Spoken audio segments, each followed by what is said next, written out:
All right. So it's just after 9:30 in the morning for me, but it's just after 7:30 in Ukraine, I believe, in the evening.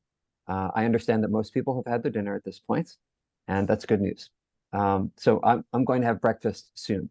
But first, before breakfast, we all know that we should talk about ChatGPT. That's the best way to start your day, I think. And so that's where we are right now. And I want to say thank you very much for having me.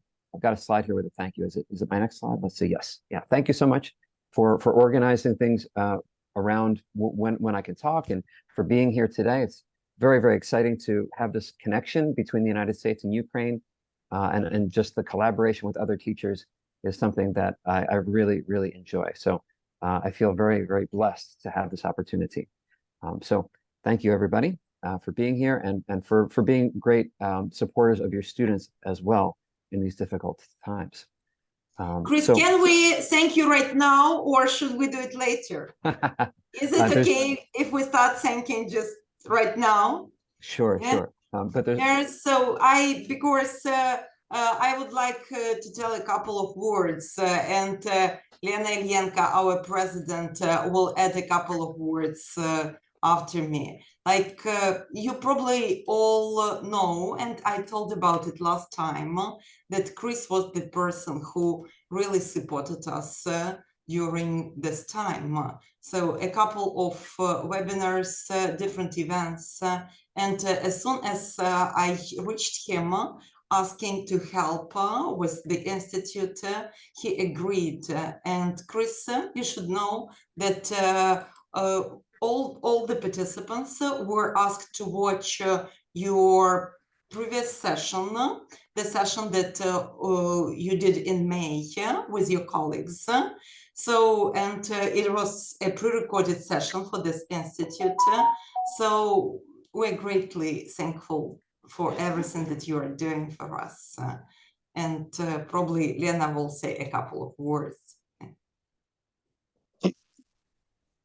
I can only add my thanks, and on behalf of all people of TESOL-Ukraine, I would like to thank you for your understanding of the situation that Ukrainian teachers are experiencing now, and that you are ready to invite us to the world of new technologies, to these new innovative devices that we can use in our teaching, especially in the time of online teaching and learning that we are having in Ukraine. It's really a great support, and I can only add my great appreciation of your work and your help, your support of the teachers of Ukraine. Thank you. Wow. Well, thank you for your beautiful words. I really appreciate it. I don't think I deserve all the kind words, but I do appreciate it very much. So thank you. This is a really wonderful opportunity for me. So, okay. Well, I know we only have maybe 1 hour to talk together, and thank you so much for the context also. It's good to know that many of you have seen the recording, or maybe you even joined us last time in I think it was May. So here are some things that I want to talk about today, perhaps some opportunities of artificial intelligence for traditional education. I would like, if it's possible, to give you a chance to maybe go in some breakout rooms and try some things yourselves. We can talk about new possibilities, and we can talk about concerns that we might have as well. And we would also hope to have time for questions and answers. But the first thing is I have a question for all of you. And so I'm going to open a poll. And so let's see how this works. My question for you is about your prior experience with ChatGPT or with other kinds of AI, with other generative artificial intelligence. So your choices are: I've never used it, I've tried it before, but not for class, I have used it to prepare for class, or I've used it in the classroom. Now I realize that last question about in the classroom, I kind of mean on Zoom probably. When I talk about a classroom, It doesn't necessarily mean a physical classroom, but you've used it with students during class. That's the last possibility there. So I see I've already got 44 responses, and they're growing. So I'll give just another maybe moment or two to try to get more. We're up to 56 out of 80. So it's 71% are participating so far. So still giving a little Так, moment here. Осенька, не приставай. All right. Ну, Лена, скажи, а что делать? Okay. Well, I think I'll close the poll here. We've got 72% have participated, and I will share the results with you so you can see what we have going on here. We have maybe almost 30% have never used it, and a few more, 33%, a third of us have tried it individually, but not for class, for other things. And then another 30% have used it to get ready for class. But only 3 of us have said that you've used it in the classroom, use it on Zoom, use it during class with your students. So that's fascinating. And if I look in the chat here, I see, okay, yeah, we're still in the same area. So, all right, so we've got a pretty good mix here. Maybe 1/3 of us almost have never used it at all, but everybody else has some experience, and 1/3 of us or more have been using it for education. So that's a very interesting mix. All right, so let's see here. I'm going to jump over a slide about that. And let's see. Okay, so from that, in the chat, if you could maybe tell us just a little bit more, if you have used it before in relation to instruction, so 1/3 of you or more have used it related to education. Could you tell us in the chat, what have you done? You've used it for what? Like, for example, I've used it to brainstorm ideas, or I've used it to make a lesson plan. I don't know. What if you have used it, please make a phrase like that. I have used it to, and say more. If you have not used it before, you can still participate. You can write, I would like to use it to, and you can give us an idea of what do you think? If you could, use your imagination to do anything with this new technology and new opportunities, what would you like to use it for? So yeah, okay, let's see here. So tasks for your ESP classes, says Natalia. Preparing materials for writing, for idioms, to create tests, communicative situations. Wow, that's interesting. Assessment, again, yeah, that's a popular one. Quick grammar test for students. Yes, Olia, right. Grammar quizzes from Olena. So that's popular, I can see. Creating classes. Practice words. Let's see here. Topical vocabulary, right. Practice words in Quizlet for writing and making lesson plans. Wow, so many ideas here. Syllabi, yes. Grammar tests. The grammar tests are really popular, I think. I see that one a lot. And that's a great idea. I couldn't agree more. I think it's very good for that. Generating ideas. For creating comic strips. Interesting. I'm not sure how you would do that. So I'm sure you can. And there are ways to generate images, of course, as well. That's not something I talk about as much, but that's fascinating to create comic strips. I'd love to hear more about that. Speaking tasks. Okay. So thank you, everybody. So many great ideas in here. Speaking skills is a popular option there near the end of the chat, I see. So, wow, I can see that there are so many ideas here in the room with us that you're making me feel like I wonder if I have enough good ideas for you. I'll see what I can do.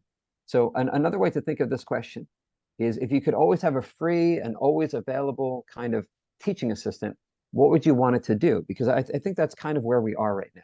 And so this is a slide that I mentioned in my previous presentation. And so I'm just going to give a quick review of some things from that presentation. So some things we might be able to do if we had an AI teaching assistant are things that you've mentioned, right? We just use our imagination. Now, one thing that I like is the idea of brainstorming, right? So maybe I'm trying to get ideas for a class, and I'm trying to figure it out, and I can kind of have a conversation with the artificial intelligence. Sometimes one thing I don't think I saw in your responses is the idea of a sample response generator. So sometimes we have a complicated assignment for our students, and it might be useful for them to have an example, but it might feel difficult for us to take that time to do it. But with ChatGPT or something like it, we can very quickly ask it to complete an assignment for us, and we can give that example to the students, perhaps. Grading assistant, I think I saw one or two of you mention that about grading. A text summarizer, a text reviser, and yes, many of you talked about a quiz generator. So nice. And I really think this is just a partial list. We can keep going with many, many things.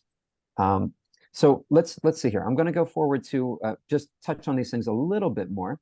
Now, in my previous presentation, I mentioned about brainstorming and the idea that we can get help for lesson plans. We can even, and I think this is the best for me, really, a spur of the moment idea. You know, lots of times inspiration comes just before we start a class, and it feels like it's too late to do something. But we can jump on to ChatGPT and we can ask a question or something, and we can often get some ideas going. So I'll just show you an example that happened for me. I was just about to start class, and it occurred to me that the best way to help my students learn about apologies was a role play that would not be very superficial. My previous experience of role plays with apologies was that they felt very superficial. So I asked ChatGPT to help me get something that would be a little meatier. I said, give me a scenario for two people where one person needs to apologize and the other person finds it difficult to accept the apology. So the whole point here was I want to make it so the students are going to keep talking. Until that point, it was something like, I'm really sorry. And the other student would say, okay. And that was the end. Like it was a 1-minute role play, if that long. But if you take a closer look at what's on the slide here, you will see that ChatGPT gave me a very nice idea, and I tried it out in a few minutes later, and it worked very nicely in my class. So I'm sure many of you have similar experiences like that, or at least I hope you do. So I could share more in that area. But I also mentioned about generating a sample response. And so in my previous presentation, I gave this example where we can, if we give specific instructions to ChatGPT, kind of like this, then it is very, very happy to oblige. So I said I wanted a clear thesis statement. I explained about supporting sentences and transitions and the conclusion and the grammar, and it quickly generated a paragraph like that for me. Now, another side of this is when we are so specific about what we're looking for, we can also use the same approach to ask ChatGPT to help us with grading things. And so that's something I'm going to come back to in a later slide. By the way, I forgot to mention, I'm talking a little bit fast. You can turn on the captions. I believe captions are available for English. That's one thing. I will share the recording and the PowerPoint. And raise your hand if you have a question. I'm very, very happy to be interrupted and make this a conversation. Or you can put questions in the chat. I do have the chat open right now, so I'm trying to keep an eye on that as well. Whew. And then I'll breathe and slow down just a little bit. Okay, next slide. Let's see here. There we go. So for revising text, we might think about that same idea. Now, here's something that I just tried very recently. It occurred to me that my syllabus, here's an image of my syllabus. When I started a new position, I often ask my colleagues for their syllabi so I can see what's kind of the local culture about what the school is, what's the program, what's kind of the institutional history. And so at one of my schools, I got a list of student responsibilities, and it seemed like all the teachers were including this on their syllabi. So this is what was expected of students in the school. And by the way, this is new. This is something I did not share in my previous presentation. And so I looked at it and I thought, these are a lot of great ideas. But I also thought it's kind of cold, actually. It's kind of, there's something very firm and stern about this language, and it just didn't have the tone that I wanted. So especially like if you look at this first one, it says you are responsible for your own learning in this class. I mean, I think the idea is great, but there's just something that doesn't feel very friendly to me. And so it has been in the back of my mind for a while that I would like to fix this. I would like to improve this language, but I just never seem to have the time. So you can probably guess what I did, right? I went to ChatGPT and I said, could you help me? And so here's what I got. I said, act as an expert ESL teacher, revise the syllabus language to be warmer. And then I gave it the language, right? And I put in exactly the language. You're responsible for your own learning in this class. And we can see it says, absolutely happy to help. And here we go. In this class, we'll embark on a learning journey together. And your active participation is essential to your success. It's key to your success. And it goes on from there. So I'm not sure if this is perfect. I'm not sure if this is exactly getting what I want. But having a partner with me who will try is very nice for me. And I can take ChatGPT's language and then I can revise it from there. Or I can say, okay, but I think you forgot to mention something. And I can ask it to do it again and again and again. And it won't lose patience with me. I'm just curious, has anybody ever tried this? You can mention in the chat. Have you tried anything like this where you maybe revise your syllabus or revise something else that you're writing and you kind of work together with it to co-write anything? If you've done that, you can mention that in the chat. You can also share other ways that you've done this, because I'm curious to see if anyone has had similar experience. But as we're waiting to see if anybody has something for the chat, I'll go to another topic. And very similar, we can ask ChatGPT to summarize things, of course, right? So I could put my syllabus into ChatGPT if I wanted to, and I could say, you know, my syllabus is way too long. Can you cut this down to bullet points, right? So think about that, right? Over here, look at all this language. The truth of it is, no one's going to read this. Maybe I love all the language here in my syllabus. Maybe I think it's fantastic, but the reality is students don't typically have time. Most people don't have time to read all the fine prints on something. And that's kind of what a syllabus is. So I could also come back here and say, can you break this down to like bullet points that are no more than 10 words each? And it will do it. And then I have to judge if it's okay or not. But that's another thing, right? Summarizing, simplifying. These are some great things. Okay, so Ludmila, you said you tried it for military English and it was not accurate. Yeah, that's a great point, right? So that's one thing that we always need to remember. Thank you, Ludmila. Is in the end, you are the expert. We are the experts. And sometimes ChatGPT likes to make things up. It's using algorithms, it's using prediction to guess what the best next word is in any given sentence. So yes, sometimes it's very, very problematic, actually. I'm going to share some ideas that might help you get better results with this, because I've had similar experience, but I've also found some things that might be useful. So Ludmila, I'm going to keep that in the back of my mind. Thank you for sharing that. And I'm going to see if I can help with something there. Okay, now another idea is using ChatGPT to create new materials for specific contexts. And in my previous presentation, I had Brent Warner, a colleague, was presenting with me, and he might have talked a bit about this. This is an idea that I first heard from him. This idea that, you know, textbooks, for example, here's a textbook that I'm using in some of my classes right now, English in Action. Not to give you a commercial, but it's right here. And this book is very nice, but it's also very general. Like all the topics in here, there's no context. It's visiting a doctor's office, it's visiting states in the United States, but there's certainly nothing about Ukraine, for example, right? And so maybe it would be more interesting for your students to have materials that are about Ukraine, about your current situation right now. Well, you can do that. You can go to ChatGPT and you can say, I want to practice adjective clauses. And can you give me a text about Kyiv? And you can give it a year or about the history of Kyiv or something, right? And it will give you a text with whatever grammar you're looking for. You can say, highlight that grammar in bold or something. So you can quickly generate materials and have them tailored to your students. Many of you mentioned that you like to create quizzes. And of course, that's the next step, right? Maybe you ask ChatGPT to create a text for you about something that you're interested in, something that's relevant to your students and that they might enjoy talking about. And then, yes, you can ask for discussion questions. You can ask for multiple choice questions, all kinds of things. Now, let's see. So Natalia is mentioning that some of your students use it to create an excursion around a city, and AI invented some sites. Yes, I'm sure that could happen as well.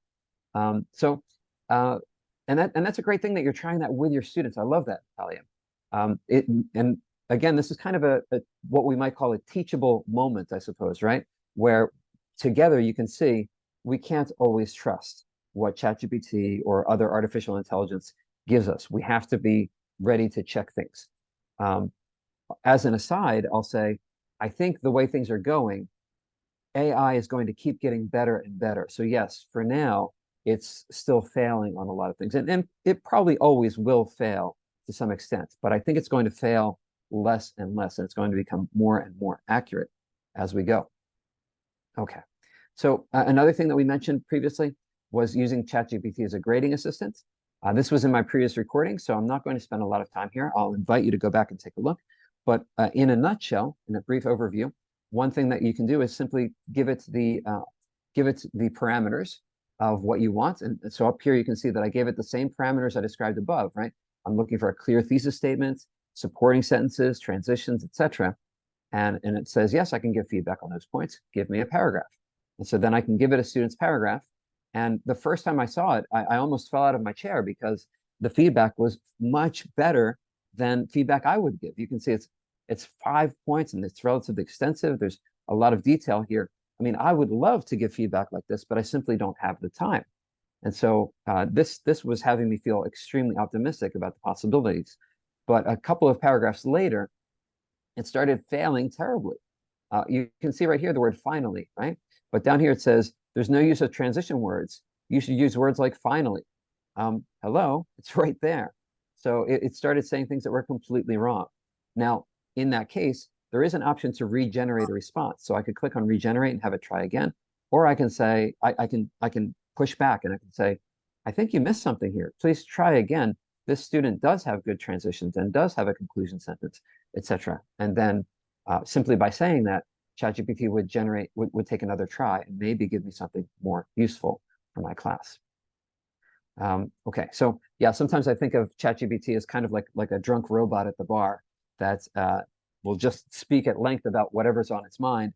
And sometimes it's great and it's perfectly useful, and sometimes it's garbage, right? So we do have to be careful about that. However, I recently visited my alma mater. I got my PhD at UC Irvine, and I visited their digital learning lab recently for a presentation. They're doing some investigations about checking students' writing. Now, at UC Irvine, what they do sometimes is they ask new students who are from other countries to submit some writing. They have to write an essay. And it takes a very long time for teachers to look at those essays and rate them and decide which class is appropriate for those students. So at UC Irvine, they're investigating the possibility of getting artificial intelligence to rate essays according to a rubric. And guess what they found? Well, they found that the ratings were within 1 point of the human raters. And if you know how this typically works, at least in the United States, what we typically do with ratings of this kind is we might have 2 people rate an essay. And if the 2 people have scores that are within 1 point of each other, we say that's good enough. If they're further apart, then we bring in a third person to try to be kind of a tiebreaker in a way, or help make decisions about what to do. So this is very, very promising, a very promising result. And so it looks like for the future of UC Irvine, perhaps they might start using artificial intelligence a little bit more when they're admitting students and deciding what's an appropriate place for them to go for support in their writing, things like that. Let's see, I see Irina has mentioned for grading, can AI develop criteria? Can it develop rubrics? Yes, it absolutely can. Absolutely can. I've seen, you asked about my experience. I would say I have seen it develop lesson plans. I've seen it develop other things. I have not myself tried rubrics, but I'm 100% sure, let's say 99.5% sure, you could ask it for a rubric. And you could say, you could be more specific about what kind of rubric. Now, earlier I mentioned that I would give some hints about prompts and how to get better results. One thing that you want to do when you're asking for more specialized things like creating rubrics is you want to help ChatGPT know what part of its database, what part of its information banks it should access.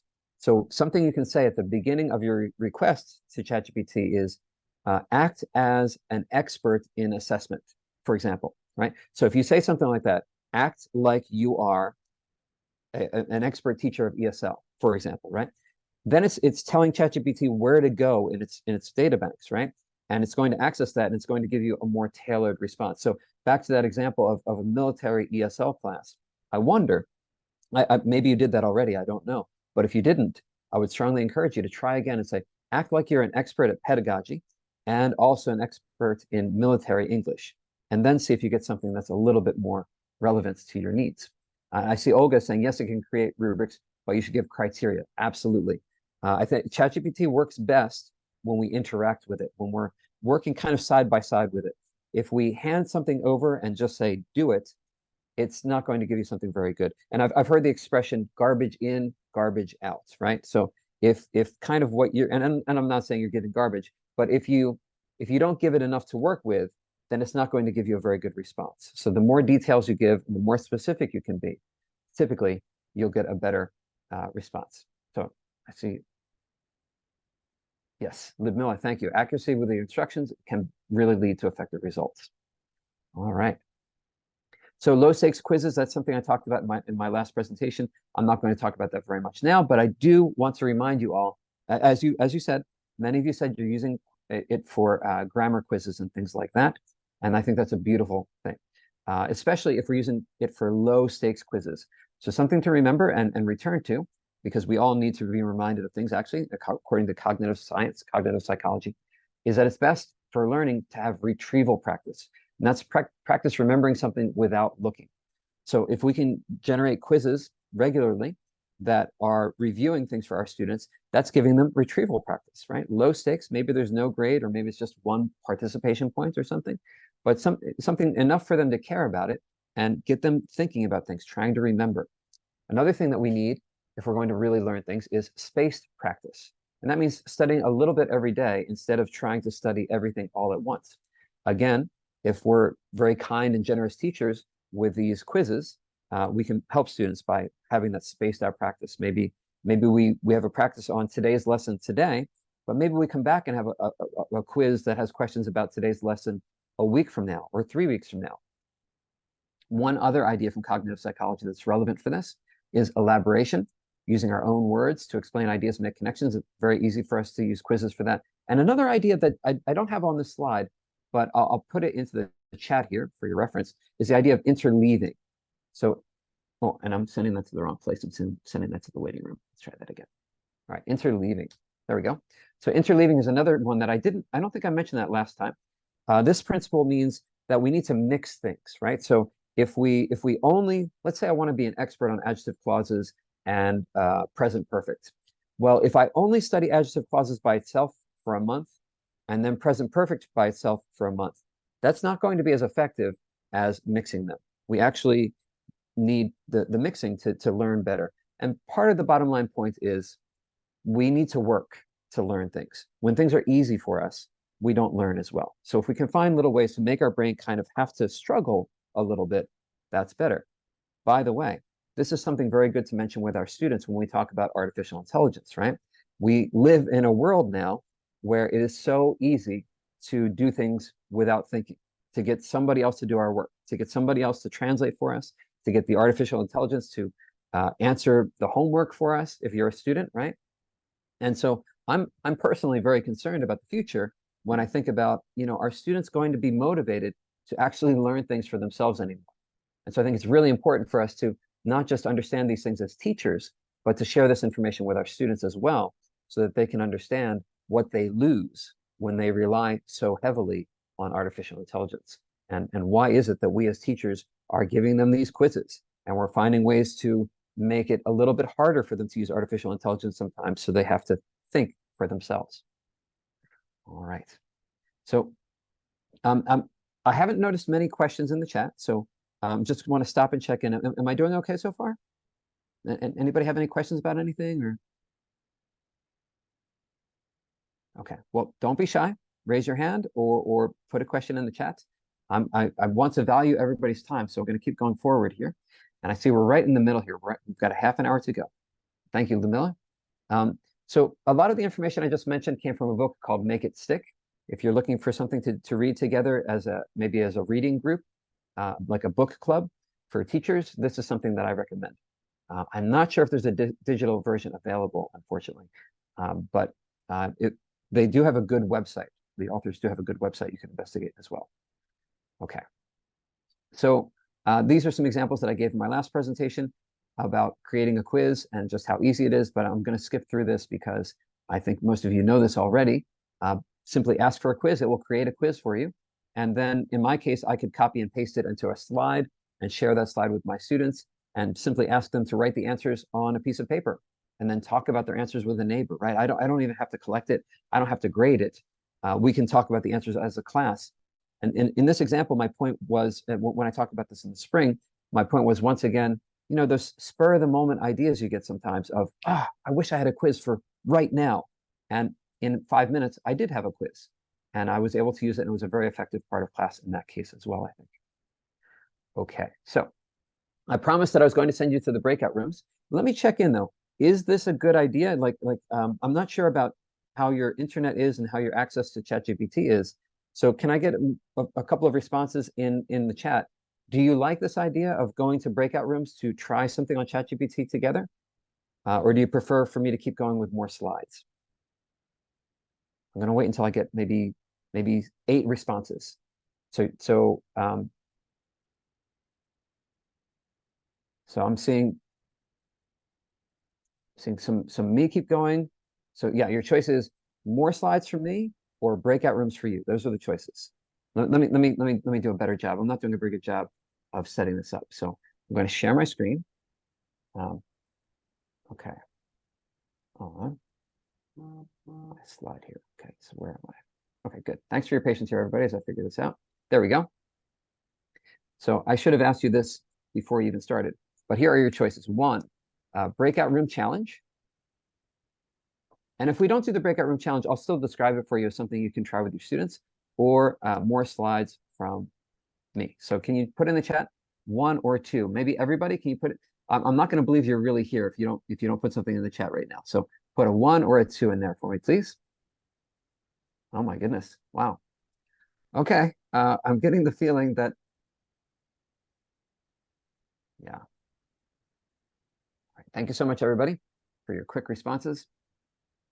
I'm seeing a lot of 2s. There are some 1s, and yeah. So if you're choosing 1, I appreciate that. I think I do agree that it would be a lot of fun. It does take a lot of time, though. It definitely takes a lot of time. So maybe we can try another session sometime that is more about breakout rooms, if that is practical. And that's a conversation that I'll try to have with Marina later, right? About what's practical for given the internet in Ukraine and access to ChatGPT and things like that, things I simply don't know. But okay, I'll jump in. I'll share a few more things, and this might mean we have a little extra time for some questions at the end. So keep those questions ready, everybody.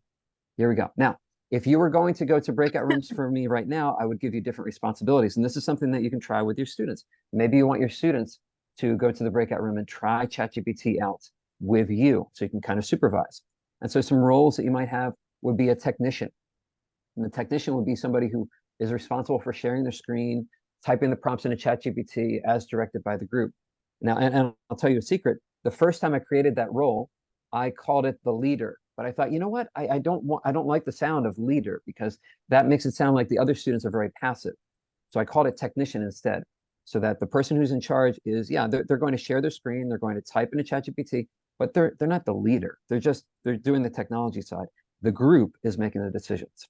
And by the way, just to be clear, we're not going to use the breakout rooms. This is an example of what you could do in a class. And after that, you probably want other roles for successful breakout rooms, right? So you could have a reporter who's going to come back out and tell you about what the group did after the breakout rooms close. You can also have a coordinator, somebody who makes sure that everyone participates and stays engaged, right? And by the way, I'm thinking that ideally a breakout room would have 4 people, maybe 3 people, but definitely no more than 4. So in that case, yes, a coordinator making sure that there's not somebody who's kind of sitting things out. And then the last role would be maybe a timekeeper, right? Keeping an eye on the clock and informing the group about that.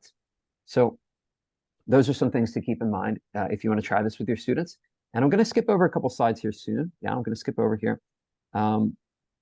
So if you were doing this in your class, and you have, in my case, I have ESL students from around the world, actually. I have students from Ukraine. I'm pleased to tell you, I have students from Ukraine. I have students from China, from Iran. Very, very interesting place to be, as you can imagine. And so when I give instructions, I sometimes wonder, is everybody understanding me? Are they getting it, right? Especially in my beginner level classes. Like I have some classes where the students are just getting started. And sometimes I wish I could speak 100 languages. And that has never been practical before. But guess what, everybody? It is kind of practical now. So I'll just show you what I've done. And here's my ChatGPT. And let's see if I can find it. Yeah, I think is it here? I mean, I can start over again, but I'm going to go. Let's see if I can find the right chat here, everybody. Warm syllabus language. Yeah, here we go. Here we go. So here's what I did. I said, I started with that advice, right? Act as an ESL expert teacher. I'm sorry, that's the earlier example. All right, here we go. This right here. Can you see this, everybody? It says, I want to give some instructions to a class. Each time I type in a sentence, I want you to translate it into Farsi, Chinese, Ukrainian, and Spanish. If you have any questions for me, please ask. If not, you can say, I'm ready. And it says, of course, I can help with that. Give your instructions, I'll translate them. And this is so fun in a class, right? So I'm sharing my screen with the students, and I'm showing them all these things. And I said, soon we will form groups of 4 in the breakout rooms. And there it is. It translated into 4 languages. Now, I don't speak Farsi or Chinese or Ukrainian. I do speak Spanish. So even if I didn't have any Spanish-speaking students, I would put that one there for myself so I can kind of check to see how is it doing. Pronto formaremos grupos de 4 en las salas de trabajo en grupo. It's close. It looks pretty close to me. My Spanish is not, it's not excellent. It's decent enough, I think. So yeah, I think it's pretty good. And so just to give you a sense of what this would be, I'll add another one here. What should I say? I'll say, please don't be shy about putting questions in the chat. Here we go. So let's see what happens when I put that in. Is it still going to work? All right, I'm going to hit enter. And certainly, here's your instructions. So there's Farsi, there's Chinese, Ukrainian, Spanish. So I'm curious, everybody, can you tell me, is that a good translation of the Ukrainian? Now that I have you here to help me. Yeah, I'm seeing people nodding. So it's a reasonable translation of the Ukrainian. Okay, and I see a response in the chat. Yes. So yeah, this is another fun thing that we can do if you end up having students speaking different languages or for whatever purpose. But I'm thrilled at this discovery as well. That's really the best thing about ChatGPT, in my opinion, is that it's only limited by your imagination, has been my experience. And so anytime you come up with an amazing idea, well, try it out. Chances are you can do amazing things right now. That's my opinion on it. However, I'm going to pivot in a moment. Okay, so now when we do this, now I can use the ChatGPT for translation, right? But I probably want to follow up to make sure that students understood what it is. And I probably don't want to lean on the students' first languages too much, right? So one nice thing I can do, if I go back to this example, right? So if I go back to this example over here, and so I've got my class and I've got people who speak Farsi and Chinese and Ukrainian and Spanish, and that's true. That's really my class. That's what I have right now. What I could do is I could copy these instructions over, right? I could copy them over and I could put them in my slide and I could just show the instructions if I wanted to with no English at all. And then I could tell the students, everybody, what does it say? I don't speak Farsi. I don't speak Ukrainian. Can you tell me, what does it say? And now the students have to translate from Ukrainian to me, and I will know if they're giving me a good translation or not because I originally created the English, right? So this is another thing to think about, right? Remember that idea that artificial intelligence could make our lives too easy and we would stop learning things. So in this case, I would strongly recommend if you use the translation, ask the students to translate it back to you in English or somehow demonstrate what they understand, perhaps. All right, let's see. I'm going to go back to my slide here and let's see what's next. Okay, so I'm going to go to another thing. Okay, this is very cool. Another thing we can do, and this is something that's new for me, I did not know about this before, is sharing chat links. So if you look at this example here, this is an example of just a very silly thing that ChatGPT offers. Like they have some suggestions on the side of things you can do if you don't have ideas. And so I clicked on this one about making a story about Sharky, and it created the story for me, right? That part's not important. What is important is if you look at the top right here, there's something special. So do you see on the top right, there's that special kind of icon there? And if you hover your cursor over it, it will say share chat. And so if you click on that, what you get a window here that says it's going to share this chat with other people. It will create a link. And now you can give exactly what you made to other people. You can also click on these 3 dots here. And if you click on these 3 dots, I don't have a slide for this. It will open another menu and you can add your name to it. You can add a message. You can add some other things to sort of customize it before you get that link. So think about this, right? So now we can do something very, very interesting. Like, let me see is it the next slide here? Let's see. Yeah, individualized tutoring. That's what I wanted to talk about. We can create an artificial intelligence tutor. So we can be the experts about telling ChatGPT how to be a good tutor. We can say, I want you to be an expert in English as a foreign language for students who speak Ukrainian as a first language. You can be really specific. These students have a lot of trouble with, I don't know, everybody, is it present perfect? Is it adjective clauses? You're the experts on that. But you can tell ChatGPT, these students have a lot of trouble with this and with that, and they need help. Don't give them the answer right away. tell them some other, ask them questions and try to get them to give you answers, we can create a whole complicated prompt. In fact, let me show you what I mean by that. So over here, the second link here, OpenAI is the company behind ChatGPT. They have a page about education. And again, I'm going to share this all with you. I'll share my slides with you. And I'd encourage you to look there because what they've done is they've talked to teachers and educational experts about how they are using artificial intelligence to support their classes. Ethan Mollick is a great person to look into. If you Google his name and look for videos that he has, he's very inspiring. I get a lot of ideas from him myself, and he's very, very practical. So he contributed to OpenAI an example of a tutor. And let's see, I think I have it here. Yes, here it is. So you can see this is his prompt for OpenAI, for ChatGPT, to create a tutor about absolutely anything. And if you look closely, he starts with saying, what kind of person are you, right? You're an upbeat, encouraging tutor who helps students understand by explaining ideas and asking students questions. And look how detailed these instructions are. This is Ethan Mollick created this prompt for ChatGPT. Start by introducing yourself to the students as their AI tutor who is happy to help them with any questions. Only ask one question at a time. So very deliberate, very specific. And I'm sure that if we just focusing on this first part at the top, and I'm sorry if that print is very, very small, but just focusing on this first part at the top, you can see that Ethan is being very specific. He's asking the AI to look in a specific part of what it knows, or it's kind of giving it a character to play. And I also see evidence of trial and error here, right? It's like this thing here, only ask one question at a time. I strongly suspect that what happened is Ethan tried this before, and he found that sometimes ChatGPT was too eager, too, motivated to engage the students, and maybe it hit the student with 3 or 4 questions at once. And so this instruction came into his prompt to sort of deal with that. And I'm sure that's what informed a lot of this. It's just a lot of practicing, trying things out, and figuring out how to tell ChatGPT what to do in order to be a good tutor. But isn't that amazing, right? Think about the equity concerns, right? A lot of students around the world don't have access to a tutor, right? The richer students go to schools that have a tutoring center, or students in more comfortable situations have all kinds of resources.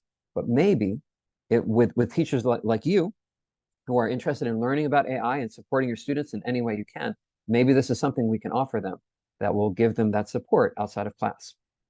So now let's imagine that I want to share this. Let's not imagine, let's do it. Here we go.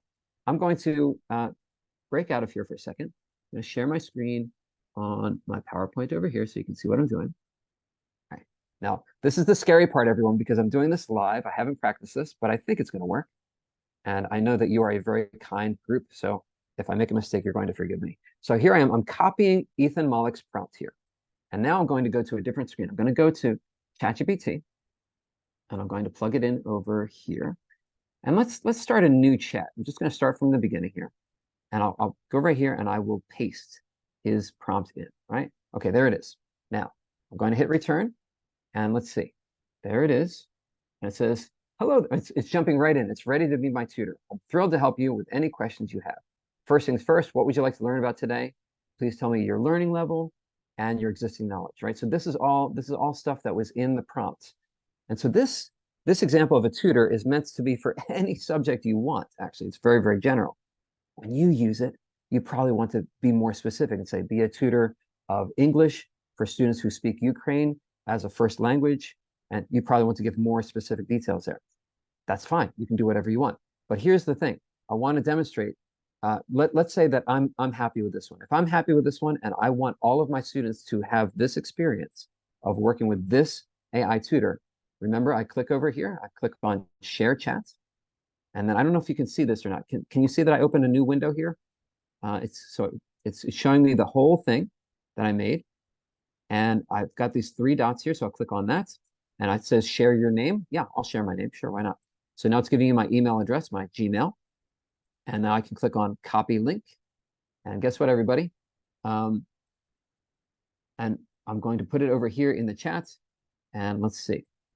So now I have to worry now, because if you go and follow that link right now, you're not going to pay attention anymore to my presentation, which maybe I don't blame you. But I would say if you can, maybe follow that link just to open it but please wait until we only have 10 or 15 minutes left. So please wait until after to explore that yourself. Okay, the 404 message, Debbie says. Oh no, I'm sorry. That's fascinating. I wonder why. Okay, well, maybe we need to explore that a little further. Thank you, Debbie, for that quick feedback. If this did not work, of course, you can teach your students how to use the prompt themselves and plug it in. Maybe we need to explore this. So someone also asked me what version of ChatGPT this is. And that's a good question. Right now, maybe you can see I'm using 3.5, but it is possible that different versions of ChatGPT are available in different areas. And I do know that different users are finding different features are becoming available to them. So perhaps this is a feature that is not available to all of us yet, but it is coming for all of us. Now, Olya, you said for you it works. That's fascinating. So some people are saying it doesn't work. Some people are saying it does. This is great. This is a very good trial for all of us, right? So if you try this, maybe it works for you. If you try it with your students, maybe it won't work for some of them. So be ready for that. And just always have that backup plan of if it doesn't work, then paste this into ChatGPT and it's going to work the same way. So maybe have more than one way to do it. Okay. Thank you so much, everybody, for testing that out. And I hope you find that useful in the future. That's one of my favorite new things. Let's see. Now, when I share my PowerPoint, I'm also going to share another example of a tutor. Maybe you remember my colleague Brent Warner was presenting with me in May, and he's been working very hard on another one, a present perfect tutor. So he wanted to explore the idea of getting a tutor that only helps students with present perfect. And he was also trying to explore the idea that maybe he could train the artificial intelligence to use the student's first language after when they came into a lot of difficulty. And so he's got it set up in a way that if the student, the AI will teach something and then say, how do you feel about that? Is it clear? Something like that. And if the student says, no, I don't understand, it tries again. And if the student says, I still don't get it, maybe after the second or third time that the student says, I don't understand, his tutor will switch into the student's first language for a moment to try to explain it that way and maybe make connections to the student's first language. So that's something he's exploring. And like I said, I'll share this slide with you, and you can try that out yourselves as well. And then again, there's the things we just talked about. Okay, now earlier I mentioned prompt engineering, right? So this idea of there are ways to talk to ChatGPT to get better results, right? If we only say, give me a lesson plan, it'll give you a lesson plan, but it might not be very good. But if we can be more specific about what kind of lesson plan you want, it's going to do a better job.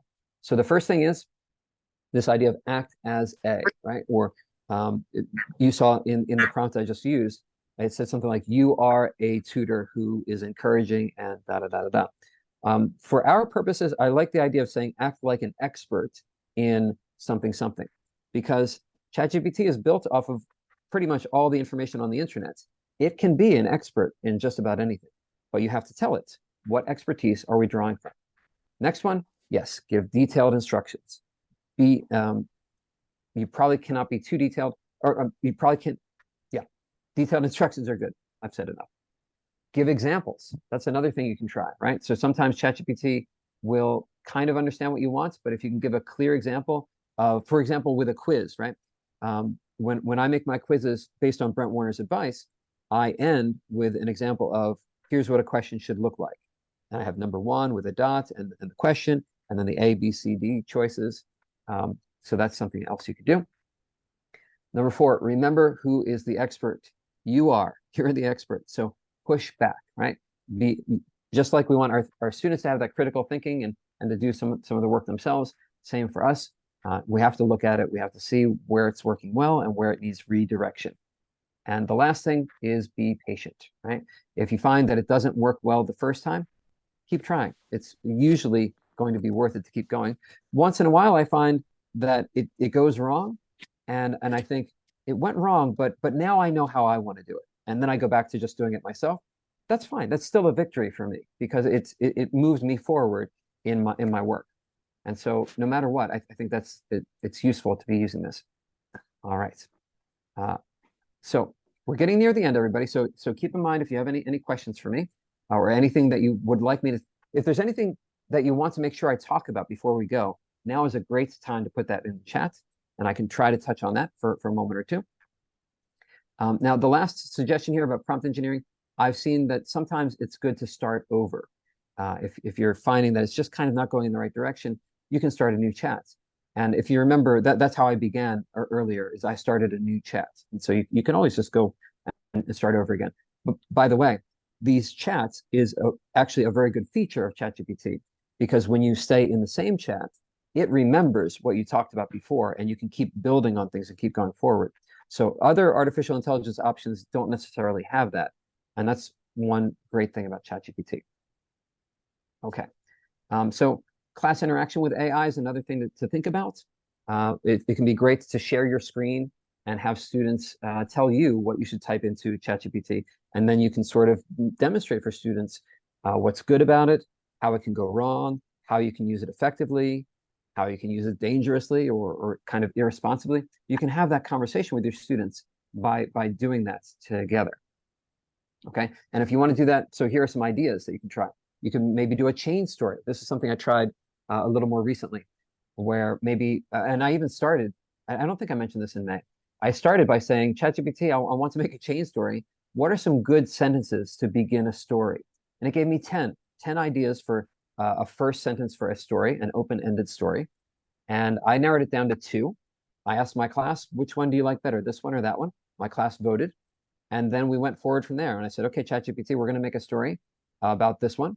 And of course, next I asked my students, from that first sentence, what is the second part of the story? And as a class, maybe they worked by themselves for a minute, then maybe they compared answers with somebody near them or in a breakout room, and then they shared with me. And through that whole process, we came up with a contribution to the story. We gave it to ChatGPT, and then ChatGPT read what we said and continued the story. And we could kind of make it a game of going back and forth, collaboratively writing with artificial intelligence. So that was kind of a fun activity to try out with students. Nick Peachy is going to be one of the panelists in a presentation in November that you're all invited to. I forgot to mention that, but you are all invited to a California TESOL event with me and Nick Peachy and a couple of other really great speakers. And he may talk about this, so I hope I'm not stealing his ideas too much. I did learn about this from him.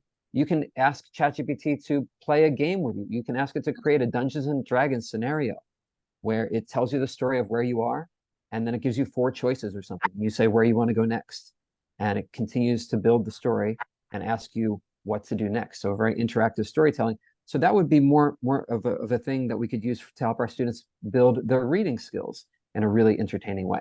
And of course, students could ask for a translation into Ukrainian or ask for other support anytime. There are all kinds of possibilities there. Role plays. This is my favorite. And if we had more time for the breakout rooms, I would maybe ask you to figure out a way to get ChatGPT to be your role play partner. In my experience, it's a little bit difficult to do it, but if you're patient, and it's very good getting my own experience of how to be better at working with it, you can get ChatGPT to be your partner for a role play and get lots of practice. And of course, conversation practice is another thing for class interaction. Now, I've talked a lot about ChatGPT 3.5. That's what I'm using. ChatGPT 4 is the newest one. Brent likes that one the best. He uses it a lot. It costs $20 a month in the United States. I'm not sure what the situation is around the world, but I would say it is. I'm sure it is better. And if you are super excited about ChatGPT, it's probably a good idea it's probably a reasonable investment. I know Brent thinks it's totally worth the money. So that's up to you to consider. It is better in some ways. One thing that the new ChatGPT can do is it can talk to you. And if you have the technology to speak to it, you can speak to it and it will talk back to you. So that's something fascinating. Now, for me, I'm kind of a cheapskate. And also, I like to think about workshops like this where I'm not asking you to pay money to be able to do things. So I try to stick to the free versions of things so I can give advice that I know should be relevant for you as well. So I'm not using ChatGPT 4, and everything I've shown you so far is using the free version. But there's another one that's free that I've discovered recently, or somebody told me about recently, is Pi.ai. Has anybody heard of Pi.ai? Pi.ai? This one's a lot of fun, where you interact with it, but the whole point of Pi.ai is to be kind of a personable conversation partner. I wish I had more time. I would maybe show it to you, but I'll just put that in the chat as something for you to explore on your own time. Pi AI. It's and you can turn on voices with that one, so you can listen to it talk to you, and the voices are amazing. You have a choice of 6 different voices, male or female, American accent, British accent, and it sounds really great. So I love this as something we can use with students for conversation practice in the classroom. Now I'm still looking at the chat. I don't see any questions coming in there, and we are very nearly out of time. So get them in there if you have anything, and I'll bring this to a close here with I can share with you a link in my PowerPoint about ChatGPT from the New York Times. If you want to look at it, he told ChatGPT, the new one, tell me the story of the 3 little pigs in the character of a total frat bro. And so that's kind of like a college kid who maybe drinks too much or something. And if you listen to the story, it's very entertaining, actually. Now, I see I do have a question in the chat. How do I feel about the chat not allowing direct quoting without quotation marks and direct citation? That's a great point. Okay, so thank you so much. Here, I guess there are a couple different ways to answer that question. One thing is, we can tell our students, if you're going to use ChatGPT for help on something, and by the way, we probably do want to let our students use ChatGPT for help on things, because this is the future, right? And the future jobs are going to go to people who know how to use this, right? And so if we as teachers can figure out a way to support students in using it well, then we're helping them do better in their future careers and things like that. So I would say one thing to experiment with is allowing students to use ChatGPT according to your rules. You know, you decide the parameters, and then the student has to share the link with you of what they did. And then you can look at it and you can see exactly what they did. So we don't have to worry about quotation marks or things like that. As far as citation of sources, I would say actually ChatGPT is probably not the best place to go. So I'm sorry if this is not quite the same topic that you were thinking about, but I'm really glad you're helping me remember this idea. Perplexity AI is another one, and I'll put that in the chat. And Perplexity AI is interesting because it cites its sources. So if we want to know where the information comes from, and of course, we want our students to be in the habit of checking the sources and being critical thinkers and deciding, do I trust that source? What are the best, let's see here, what are the best ways to teach English to speakers of Ukrainian? Right, and so let's see what it gives me. I've just invented this. All right, so it gives an answer right away, as you can see, but it also gives sources. Look at that. It's got so, and so I can look at it and I can say, YouTube is a video. I have to look more. I don't know what the site is. Christian EFL. I don't know. Maybe I love that. Maybe I don't love that. I don't know. But it's got all these great things here of sources. So this is something else we can share with our students as something to lean on a little bit more, perhaps, if they are trying to use artificial intelligence to help them do research, perhaps. By the way, I don't recommend using ChatGPT for research. I recommend learning how to do a good Google search, actually. But Perplexity AI is a step in that direction. All right, so I'm going to stop sharing right now so I can concentrate on the chat and on anything else you all might want to talk about. But I see that we're at the end of the hour. And I can stick around longer. So if anybody wants to stick around with more questions, I'm very happy to do that. But if you need to go, of course, I totally understand. I'll take one more question right now. Olya says, how long have I been using ChatGPT? Since about, I don't know, January or February. It came out in December. And maybe December, I might have started using it. Yeah, it was December. So from the beginning. But isn't that amazing? It's only been out for not even a year. And it's really changing the way we live right now and the possibilities we can imagine. So with that, I think I'll hand back to Marina to see. Marina, would you like to say anything else to everybody while we're all still here? Yeah, so I can say something, sure. Yeah, so first of all, thank you so much. And my personal recommendation would be also to use Pi. Pi is my favorite. I have it on my phone, and if I don't know what to do, for example, we were developing a website, and I'm asking like, hi Pi, I need to develop a website. And Pi starts asking you questions. Okay, what kind of a website you're thinking about? So then what parts of the website would you like to be there? So, and I can chat with Pi, like for the whole evening, discovering what is necessary for me to do, what steps are good for me to do if I want to do something. So, and having Pi on your phone is fun because when you have a plan, Pi will help you to figure out what the steps for your plan are. And this is really amazing. It's not about teaching materials. It's about clarifying what you need to do. When I was thinking about, let's say, marketing plan for something, and I already have a plan, but I keep asking, oh, what can we do? Is it good? So what the steps are and so on. So Pi is my great love. Yes. So Nice. and Great. thank you, Chris, thank you for reminding about it, because I didn't think it would be really like necessary to know in terms of education, but it's even good for you as a part of your life. Yeah, so you can just chat about anything. Yeah.